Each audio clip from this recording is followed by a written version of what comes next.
Buen día. Vamos a dar inicio con la materia de historia. Vamos a abordar dos temas importantes, el caudillo del sur y Victoriano Huerta.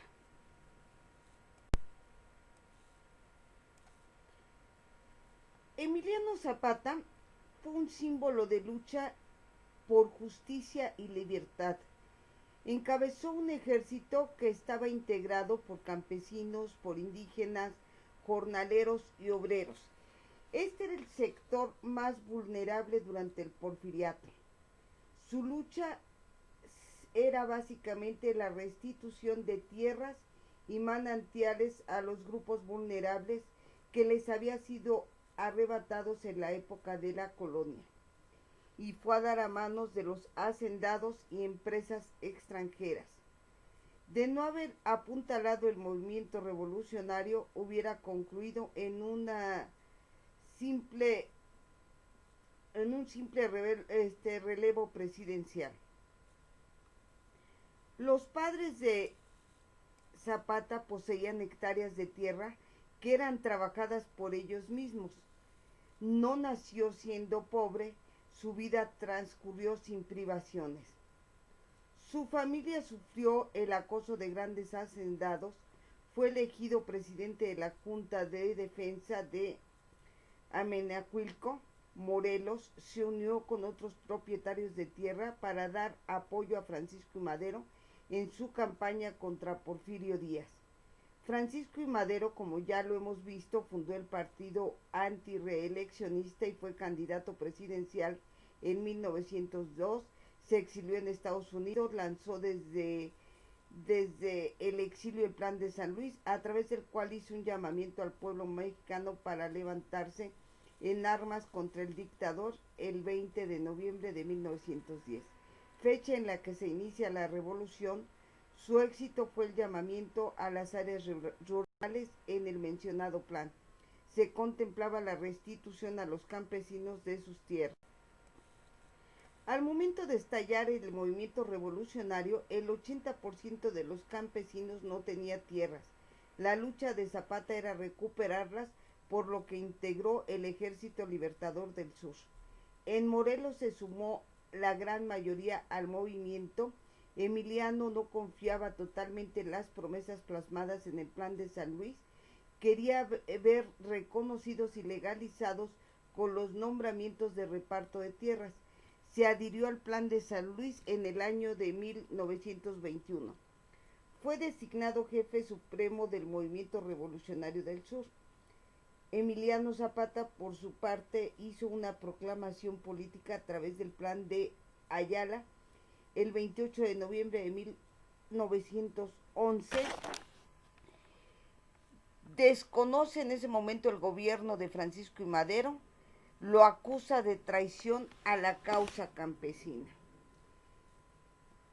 En el Plan de San Luis se consideraba únicamente la revisión de juicios sobre la tenencia de tierra, ya que habían sido arrebatadas al pueblo por los caciques.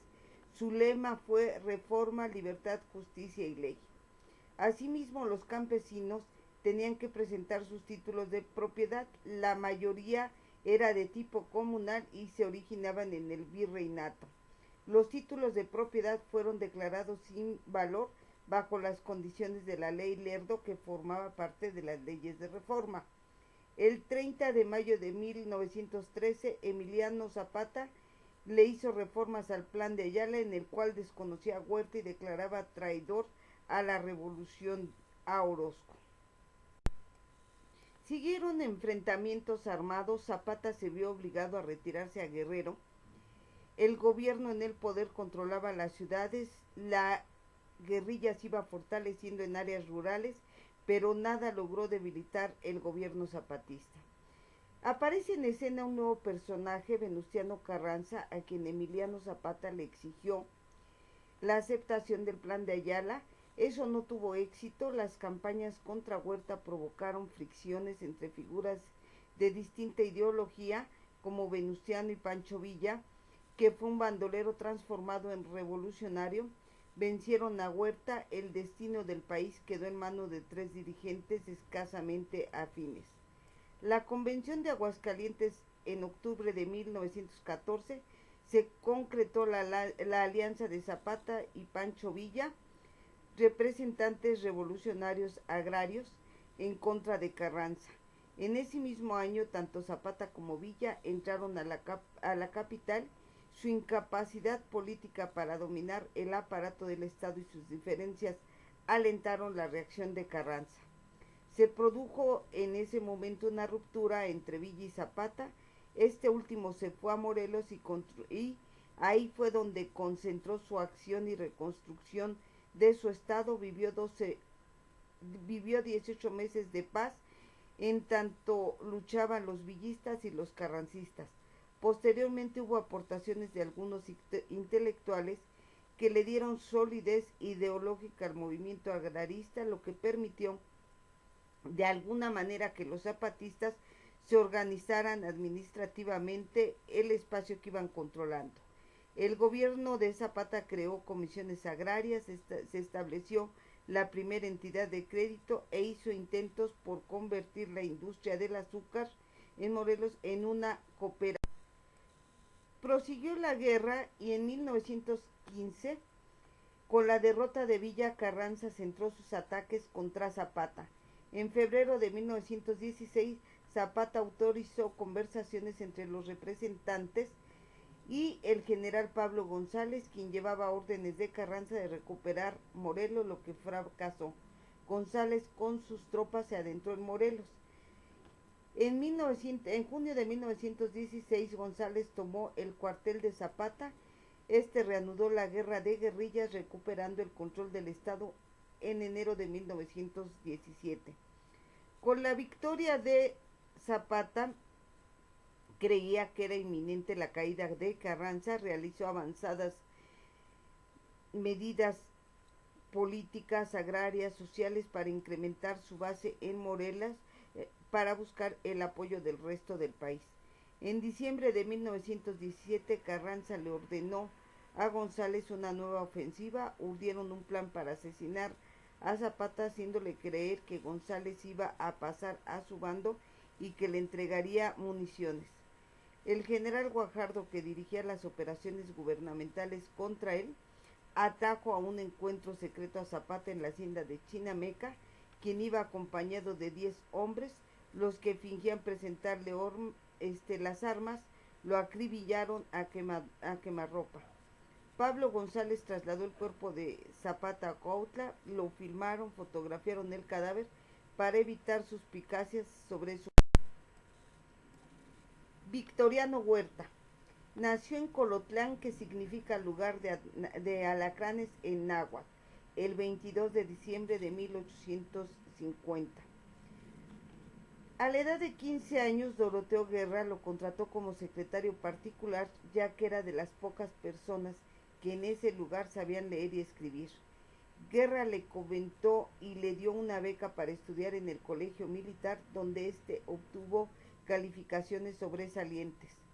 El entonces presidente de la República, Benito Juárez, lo elogió diciéndole: de los indios que se educan como usted, la patria espera mucho.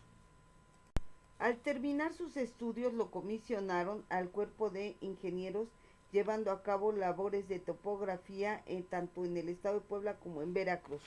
En 1890 obtuvo el grado de coronel. En 1897 inició combate a las rebeliones indígenas. En 1900 combatió a los yaquis en Sonora. En 1902 a los mayas en Yucatán y en Quintana Roo. Concluyó su campaña en la península de Yucatán. Recibió el grado de general brigadier, medalla al mérito militar y miembro de la Suprema Corte Militar. Su amigo Bernardo Reyes, exgobernador de Nuevo León y secretario de Guerra y Marina, lo apoyó nombrándolo miembro de la Suprema Corte Militar. En 1907, bajo las órdenes de Bernardo Reyes, le dio trabajo como jefe de obras públicas, trazando las calles de Monterrey y uno de los hoteles de prestigio de aquella época llamada Ancira.